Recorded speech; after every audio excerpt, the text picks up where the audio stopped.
Assalamualaikum warahmatullahi wabarakatuh.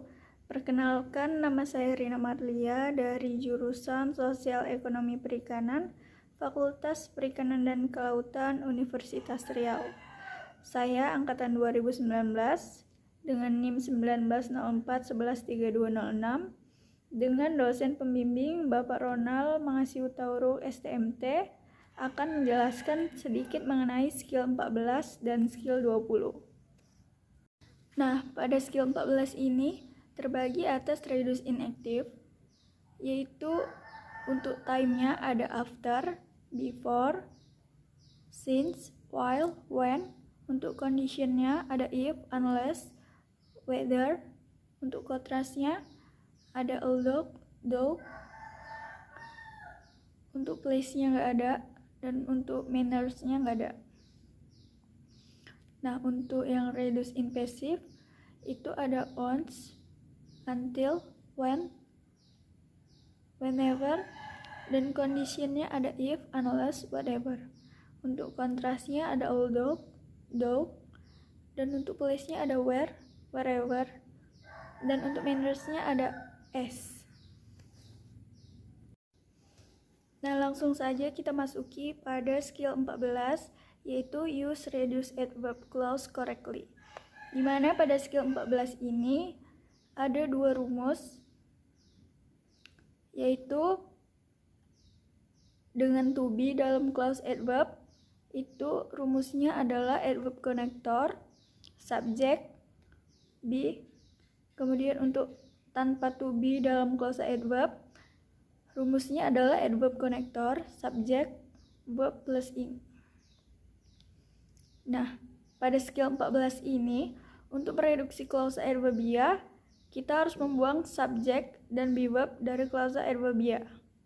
Dan jika tidak ada be verb, maka hilangkan subjek dan ubah kata kerja menjadi bentuk ing. Oke, baiklah, kita lanjut pada slide berikutnya. Adverb clause can also appear in a reduced form. In the reduced form, the adverb connector remains, but the subject and be verb are omitted. So, dapat kita lihat pada contohnya ini. Di sini ada dua contoh. Yang pertama itu although he is rather unwell, the speaker will take part in the seminar. Nah, di sini he is yang mengikuti although ini kan merupakan subjek dan be verb yang mengikuti konektor.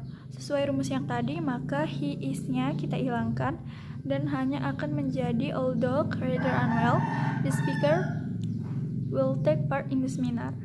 Nah, contoh yang kedua itu sama. When you are ready, you can begin your speech.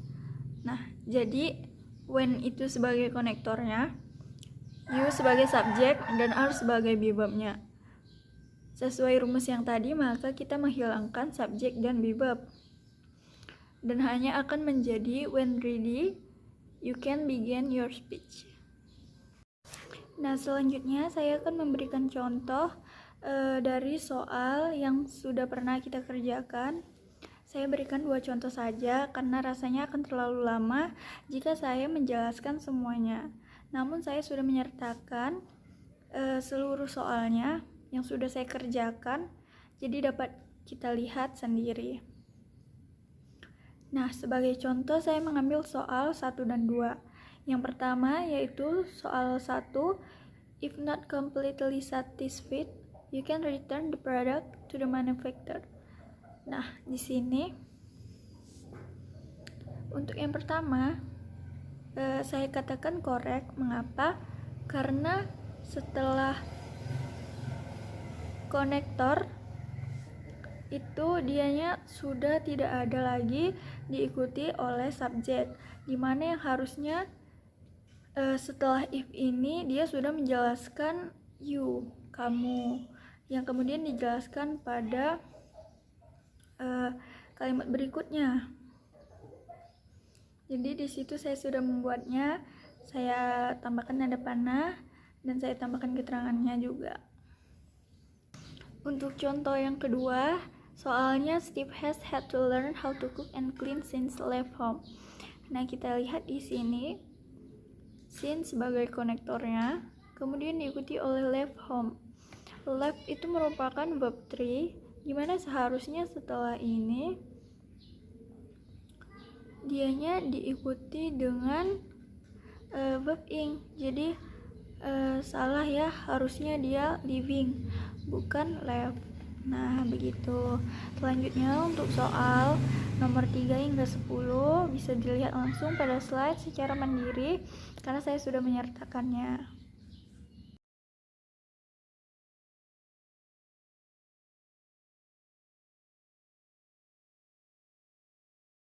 Kita lanjutkan pada slide berikutnya, yaitu pada skill 20 mengenai verb agreement after prepositional phrase. Nah, sometimes prepositional phrase can come between the subject and the verb.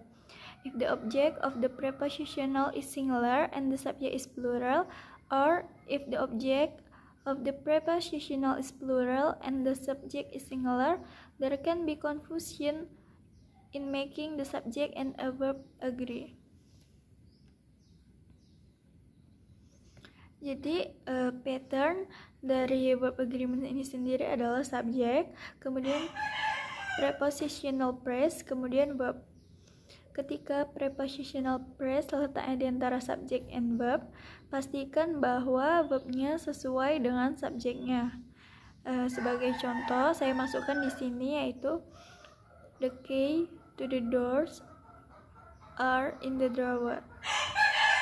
The key ini sebagai subjek singular, kemudian are itu sebagai verb plural. Nah, jadi kan itu tidak sesuai, sehingga itu salah. Harusnya itu dia menggunakan is gitu. Jadi yang benar harusnya the key to the doors is in the drawer. Atau jika subjeknya itu plural, maka harus diikuti juga dengan verbnya yang plural. Tidak bisa seperti the keys to the doors is in the drawer. Nah, jadi kan the keys-nya itu plural, verbnya itu is-nya itu singular, jadi itu juga salah. Jadi dia harus sesuai gitu. Subjek dan verbnya harus sama, singular dengan singular, plural dengan plural. Kemudian saya akan memberikan 2 contoh dari soal yang sudah pernah kita kerjakan. Sama seperti pada skill 14, saya sudah menyertakan soal selanjutnya yang sudah dikerjakan, namun saya hanya akan menjelaskan 2 soal saja. Yang pertama yaitu the children on the surface of the mountain need to be rescued. Nah,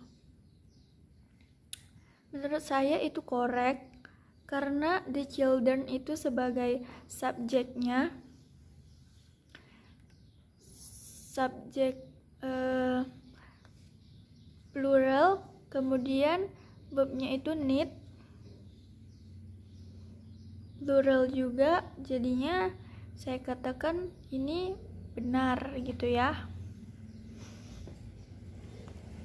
Dimana prepositional phrase-nya? Nah, prepositional phrase-nya itu on the surface of the mountain.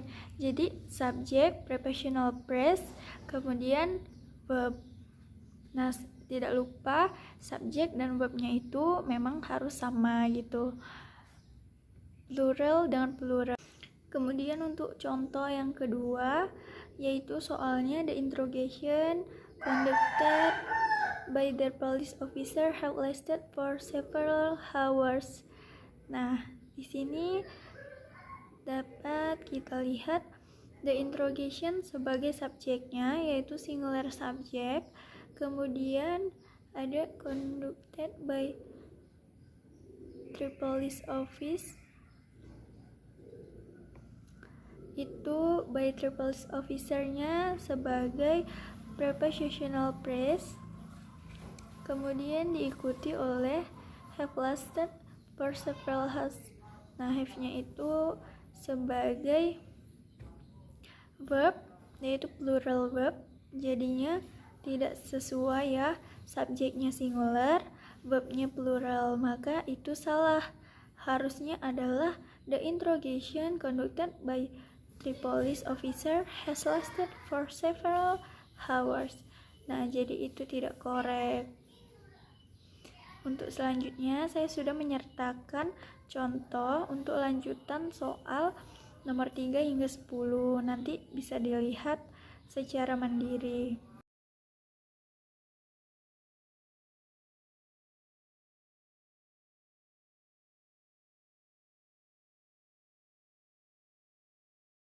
Sekian presentasi dari saya, semoga bermanfaat. Saya akhiri dengan terima kasih. Wabillahi taufiq wal hidayah. Wassalamualaikum warahmatullahi wabarakatuh.